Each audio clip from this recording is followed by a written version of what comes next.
Hey everyone, this is Saul from Three Kingdoms Games. Spoiler season has arrived for Ravnica Allegiances, and I am excited for that because 3 of the guilds in this set I will be playing. They are my favorite guilds. So the 5 guilds in this set, for those of you who don't know, are Gruul, which is red-green, Orzhov, which is white-black, Azureus, which is white-blue, Rakdos, which is red-black, and Simic, which is blue-green. Sorry for you Gruul fans, there is no spoilers for you yet, so you don't get to see anything in this video. Sorry, not my call. First off, we have Orzhov. Orzhov, you have a new ability, Afterlife. Any creature with Afterlife, when it dies, you get a 1/1 white flying spirit token. Black-white spirit token. You can see it on this card, Tithe Taker. Tithe Taker, on your turn, if your opponent tries to cast a spell or activate a non-mana ability, they have to pay 1 additional. Which means for a 2/2 white creature that you can then fit into a lot of things because it's just 1 white and 1 colorless, your opponent's counterspells now cost 1 more. That's huge. Also, they can't reactively remove your stuff. So Settle the Wreckage just went up to costing 5. These are pushing cards into the range of almost unplayable. That being said, they can still Conclave Tribunal it, and there are other ways to remove it. But if they do use an enchantment effect, you do have access to things like Mortify now. Mortify, as you can see here, is going to be the F&M promo for this set. One of the 3 F&M promos for this set. It's a reprint. Destroy target creature or destroy target enchantment. Love the new art. But that's what we have so far for Orzhov, or those are at least the hits for Orzhov. The 3rd card's a common. I don't really think is going to see much play. Next up, we have Azureus. For Azureus, you have the Store Champs promo, which is Ravnica Azureus Renegade. If your opponent casts a spell and its CMC is higher than the number of lands they have, they can't cast it. So that's a straight up answer to Galta or all the ramp strategies. Also, you can't convoke out your worms and other things. So that's a hard stop there. And then the other half of this card is if they try to cast a spell, if they paid nothing for it, so whatever way you may have reduced it to 0, it gets countered instantly. This is a 2/2 creature for 2. This is huge. So they're probably going to do some kind of Azureus prison strategy in this set. Next up, you have Rakdos. Rakdos, they've given a bunch of really cool things so far. You have the Rix Maddie Reveler, which, as you can see here, cost 2. You see your new ability, which is Spectacle. So cost 2, you play it, you discard a card, you draw a card. If your opponent has lost life this turn, you can cast stuff for its Spectacle cost.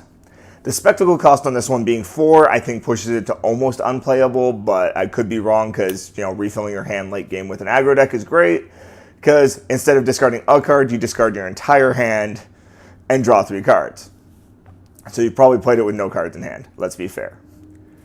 Next up, you also have your Open House promo, which you can see here, which is Rakdos Flame Wheeler.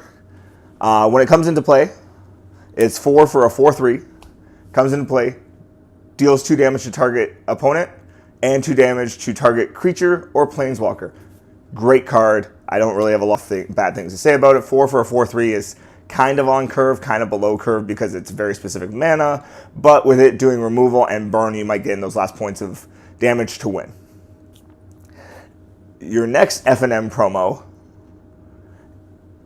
is Light Up the Stage. Light Up the Stage, cost 3, exile the top 2 cards of your library, you can cast them until the end of your next turn. Pretty good. If you have the Spectacle cost on it though, it costs 1, and that's huge.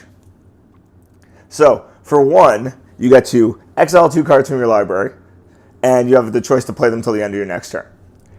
Doesn't seem, well, seems pretty good for the extension of burn, plus If you have any kind of, Experimental Frenzy deck, these aren't cast from your hand. It gets around Experimental Frenzy's drawback. Just saying. But that I'm pretty excited for because I play a lot of burn decks or aggro decks on top of control decks, so it seems like a really cool card for that. Next up for Simic, you have Simic Ascendancy, which is your draft weekend promo. Cost 2 for an enchantment, pay 3, put a +1/+1 counter on a creature. Not bad. Whenever a creature gets one or more +1/+1 counters, you gain growth tokens. If you have 20 growth tokens on this card at the start of your turn, you win the game. I love alternate win cons because it usually leads to janky combo play. So why not have some janky combo play? Next, you have Growth Spiral, which is the last of the F&M promos. This card's insane. I don't know what they were thinking when they printed it, but let's go with it. Pay 2, so Simic, 1 blue, 1 green, draw a card, and then you may play a land from your hand. Doesn't seem that great until you realize it's instant speed, so you're dropping lands during your opponent's turn. Land ramp is great. Magic when you can land ramp during your opponent's turn, even better. So, there you have it. Those are the huge hits for so far. There is the Buy a Box promo. The name escapes me, but I will put it up on the screen right here. It's a 3/3 flying lifelink creature, and it also happens to, every time your opponent's cards go to the graveyard from anywhere, it gets a +1/+1 counter. So, Commander play, I see this maybe doing a lot more work. Currently in Standard, unless you're doing like a Dimir hand attack mill strategy, which is kind of late for when it's coming out, it really isn't going to make a huge impact, I don't think. But, we have another Buy a Box promo that isn't too bad. So there you have it. Those are the spoilers we have so far for Ravnica Allegiances. Please like and subscribe to the channel. Easy way to support us and keep this content coming. You can always come in and visit us in store. Pre-order your boxes for Ravnica Allegiances. We have 2 stores, one in Toronto, one in Markham. As well as you can follow us on all major social media. That's in the description box down below. And our blogs are on threekingdomsgames.com, which are coming out weekly. See you next time.